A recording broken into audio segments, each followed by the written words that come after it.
नमस्कार जी। नमस्कार जी। हम गुरु नानक आयुर्वेदिक क्लिनिक प्रेम नगर से आज हमारे साथ जुड़े हैं गणेश सहानी के माता और उनके मामा, राइट भैया। तो ये आए हैं गोरखपुर से और बच्चा है सीपी चाइल्ड जो पैदा हुआ था तो रोया नहीं था और ना बच्चे में अंडरस्टैंडिंग है, ना आई कांटेक्ट था, ना कॉन्स्टिपेशन की दिक्कत भी थी, बॉडी टाइट आती थी। तो अब जानते हैं 1 महीना हुआ है इनको, 1 महीना भी नहीं हुआ, अभी 20 दिन हुए हैं। तो महीना कंप्लीट होने से पहले ही ये लोग आ गए हैं क्योंकि इनको इम्प्रूवमेंट दिखा है। तो जानते हैं इन्हीं की ज़ुबानी कि बच्चे में क्या क्या इम्प्रूवमेंट आया है, बताइए। मैम, मेरे बच्चे को पहले से बहुत आराम है और पहले झटके आते थे उसको, फिट्स आते थे, दौरे आते थे, झटके आते थे और ना बोलता था ना सुनता था, अपने में बस खोया रहता था, ना नज़र उठा के हम लोग की तरफ देखता था। बुलाते थे तो उसको कुछ समझ सुनाई नहीं देता। अभी आप जब से यहाँ से दवा हम चला रहे हैं तो पहले से बहुत मतलब मुझे माँ को ऐसा लग रहा है मुझे बहुत सुधार है उसको, बहुत सुधार है। Very good. तो बनारस गई, गोरखपुर से दवा कराई, मुंबई गई, बहुत जगह दवा कराई, कुछ उसका सुधार नहीं हुआ। अच्छा। डॉक्टर बोले कि कहीं भी चले जाइए, अमेरिका लंदन चले जाइए, बच्चा ठीक नहीं होगा, इसका कोई इलाज नहीं है। अच्छा, सब डॉक्टरों ने जवाब दे दिया था? सब डॉक्टर बोले इसका कोई इलाज नहीं है, ये बच्चा किसी काम का नहीं है।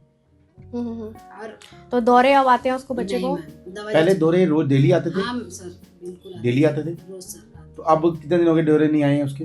हो गए 10 दिन से ऊपर हो गए हैं। दौरे नहीं आए ना? जी सर। दौरे ठीक हो गए? हाँ सर। ठीक है, नहीं आप दोबारा आएंगे भी नहीं दौरे, आप चिंता मत करो। जी सर, एक्टिव है, मैं यही चाहती हूँ सब सर, भगवान मेरे ने बच्चे का अच्छा इलाज हो जाए, ठीक हो जाए, वो भी अपने पैर पे चलने लायक हो जाए। बिल्कुल। सारे बच्चे जो भी ऐसे बच्चे हो सब लोग ठीक हो जाए। मैं यही बोलूंगी मेरा बच्चा ठीक हो जाए, मैं सबको बताऊंगी मेरा बच्चा जहाँ ठीक हुआ है वहाँ हम लेके चलेंगे, हम खुद लेके आएंगे। अच्छा, आपको ये बच्चा डैमेज कैसे हुआ, कुछ आपको परिवार को कुछ लगा? हाँ सर, यही लगा कि मतलब बच्चा रोया नहीं, ये लोग रुलाई भी नहीं। जो आशा वाली थी, सरकारी अस्पताल में पैदा हुआ बच्चा, तो पैदा हुआ तो लोग रुलाए नहीं उसको।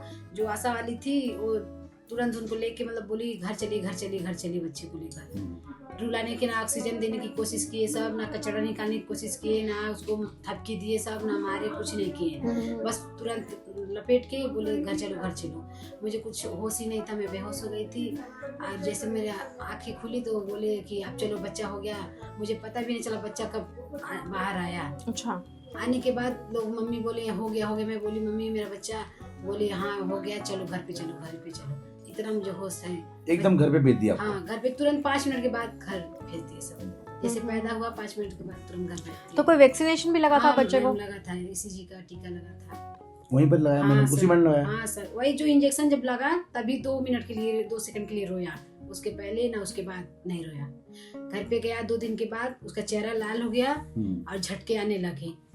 तो हम लोग लेके गए हॉस्पिटल में, तो 10 दिन के लिए कोमा में पड़ गया। अच्छा। तुरंत क्या कहते हैं वो NVS क्या होता है वो, उसमें लोग डाल दिए पूरा, मतलब उसकी हालत बचने लायक नहीं थी। तो आप तंदुरुस्त थे जब बच्चा था आपके पेट में? मैं ठीक थी। और बच्चा भी नॉर्मल हुआ? हाँ, नॉर्मल बच्चा 2.5 किलो का हुआ। आपने कोई मेडिसिन नहीं खाई? नहीं सर, मुझे कोई दिक्कत नहीं थी। कोई मैं दिक्कत खुद से नहीं। चल के आई। मैं गई अपने सीढ़ियों से खुद चल के छत पे गई, बच्चे को अपने गोद में ली। 2 दिन तक उसको दूध भी अपना पिलाई, वो नहीं पी रहा था। तो मेरे घर वाले जैसे गाय का दूध था उसको पिला दिए, और क्या कहते हैं हनी को लोग पिला दिए। तो लोग बोले, तो हॉस्पिटल में जब गया एडमिट होने के लिए तो डॉक्टर बोले कि ये सारा जो दूध आप लोग पिलाए हैं वो सीने पे जाके जम गया है, कफ बना लिया है, इसकी वजह से बच्चा सांस नहीं ले पाया है। तो डॉक्टर बोले इसका CT स्कैन कराओ। तो हम लोग CT स्कैन कराए, तो बोल रहे हैं उसका ब्रेन का जो नस है वो सिकुड़ गया है, वो फैलने नहीं पाया है रोने की वजह से। इतना बस डॉक्टर हम लोग को बताया कि रोने की वजह, जो भी हुआ है रोने की वजह से हुआ है, रोया नहीं है बच्चा। तभी से हम सब जहाँ हमको समझ आया वहाँ हम लेके उसको दौड़ रहे हैं। आज ये यहाँ है तो हमारा बच्चा सही है।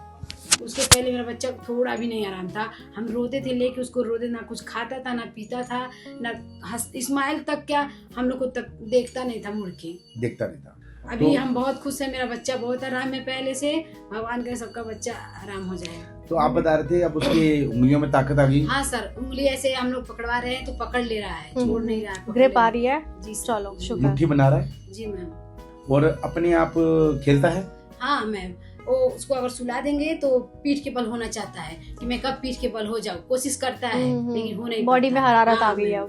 दवा Very good. से उसको ऐसा लग रहा है कि मैं खुद से अपने पेट के बल हो जाऊं। थोड़ा बता, दिमाग लगा रहा है, जैसे कि फोन आता है कुछ दिमाग लगा रहा है? फोन आएगा तो उसको ये लगेगा कि अपने बात करे तो मुझे भी बात कराए। उसको मोबाइल की तरफ अपने आकर्षित करता है कि मुझे भी मोबाइल दो, मैं बात करूं, अपने पापा से अपने नाना से बात करेगा। वो लोग बुलाएंगे गणेश गणेश तो हंसेगा खूब, अपने मगन में खुशी से वेरी हंसेगा, गुड, वेरी गुड। बहुत हंसेगा। तो मतलब अपना दिमाग भी उसका जी तंदुरुस्त हुआ सर, है, बहुत पहले से बहुत आई सही है। कांटेक्ट भी जी इम्प्रूव सर। हुआ है जो बिल्कुल नहीं था। जितना पहले जैसा मतलब कह रहे हैं ना, कुछ वो जिंदा लाश की तरह था कि हम लोग इसको लाश की तरह उसको सेवा कर रहे थे। कुछ उसको अंदर ये नहीं होता था कि वो सही होगा, लेकिन मुझे यहाँ आने से विश्वास हुआ कि मेरा बच्चा सही हो जाएगा। भगवान के घर में देर है पर अंधेर नहीं। वही मैम सोच के आई हूँ, भगवान सबका बच्चे का भला Very करे good. जैसे मेरा बच्चे का हुआ है। सबका भगवान ऐसा, जिन्होंने खराब करने वाले थे जैसे खराब हुआ, मगर भगवान ठीक कर देता है, जी तुरंत सर, ठीक कर देता है। मेरा बच्चा हुआ है, इतना हुआ है, आगे भी हो जाए, मुझे यही उम्मीद है आगे भी होगा। जरूर होगा, जरूर बिल्कुल होगा। होगा, बिल्कुल। और ये बताइए आपका कि कौन सी पेशेंट कब्जी थी, 2-2 3-3 दिन पॉटी नहीं करता था? लाइटिंग उसका एक हफ्ता तक चला जाता था सर, एक हफ्ता लाइटिंग इतना टाइट आता था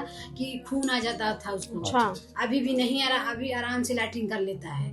अब बस्ती में करती हूँ रोज, उसकी वजह से भी उसका पेट गैस जो आता है आराम से निकल जाता है। पहले गैस की वजह से बहुत परेशान रहता था, गैस का दवा रोज पिलाते थे हम।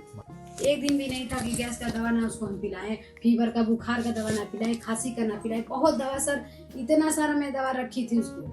अब सारी दवा गटर में फेंक कुछ दो, नहीं सर, कुछ नहीं पिला, बस आपका दवा फेंक दो बस को। कुछ नहीं पिला। ना उसको बुखार आ रहा है, ना फिर आ रहे हैं, कुछ नहीं आ रहे हैं। बस एक यही है उम्मीद, भगवान इतना से इतना किए, आगे भी अच्छा करिए। ठीक है जी, तो बस यही है कि एक तो आप ये भी इंडिकेटर चेक करें, जिनके बच्चों को मोशन टाइम से नहीं आ रहा, दिन में सुबह और शाम को या रात को आ रहा, टाइम टेबल नहीं है, या एक दिन बाद आ रहा है या 2 दिन बाद आ रहा है, तो आप ध्यान रखें कि बच्चों को थोड़ा सा सीरियस प्रॉब्लम है। जब ब्रेन हमारा काम नहीं करता तो हमारा खाना भी हजम नहीं होता है, तो ब्रेन ही खाना डाइजेस्ट करने का कमांड देता है। सॉफ्टवेयर है हमारा ब्रेन और हार्डवेयर हमारा शरीर है, तो दोनों को मिल के पाचन हमारा डाइजेशन सिस्टम होता है। तो ब्रेन कमांड देता है मेटाबॉलिज्म सिस्टम को कि भी खाना आ गया है, खाना डाइजेस्ट करना चालू किया जाए, जठाग्नि बढ़ाई जाए, लीवर से HCl दिया जाए, रिलीज़ किया जाए। तो पेट खराब होने के 2 सिग्नल हैं, अगर आपको कॉन्स्टिपेशन है, बच्चे को कब्जी है, या दिन में सुबह खाना खाने के बाद लूज मोशन हो रहे हैं, स्टूल पास हो रहा है, या दोपहर हो रहा है, या शाम को हो रहा है, तो आप हमसे संपर्क जरूर करें, इसको सीरियस लें, क्योंकि ब्रेन का काम सही ना करने के कारण खाना भी डाइजेस्ट सही नहीं होता है। और CP चाइल्ड हो या फिट्स आते हों, दौरे आते हों, अगर एलोपैथिक में अगर आपको डॉक्टर ने मना कर दिया ना, तो अपना थोड़ा सा आप दिमाग लगाएं, तो फिर उस चीज़ में मेडिसिन मत दें, क्योंकि मेडिसिन का बहुत हिसाब किताब से मेडिसिन देनी पड़ती है। उसका साइड इफ़ेक्ट अगर हो गया ना, तो जितना बच्चा है उससे भी ज़्यादा ख़राब हो जाएगा। तो एलोपैथिक वाले अगर आपको पूरे विश्व में, जैसे दीदी बता रही है, हमारे पास जितने भी आते हैं केस, पूरे विश्व में यही बता रहे हैं कि अमेरिका तक इसका इलाज नहीं है ब्रेन का। जो बच्चे समझते नहीं हैं या बोलते नहीं हैं या चल नहीं पाते, या ब्रेन से कोई भी ऐसी प्रॉब्लम है जो ब्रेन का उपयोग नहीं कर पाते हैं, तो उसके लिए जब एलोपैथिक वाले डॉक्टर खुद ही आपको मना कर रहे हैं, तो आप जिद मत करके बार बार उसको मेडिसिन ना उसको ज़बरदस्ती दें। उस मेडिसिन का साइड इफ़ेक्ट भी हो सकता है। हमें देखना है कि मेडिसिन कैसे बनी है, किस हिसाब से बनी है और क्या फ़ायदे होंगे।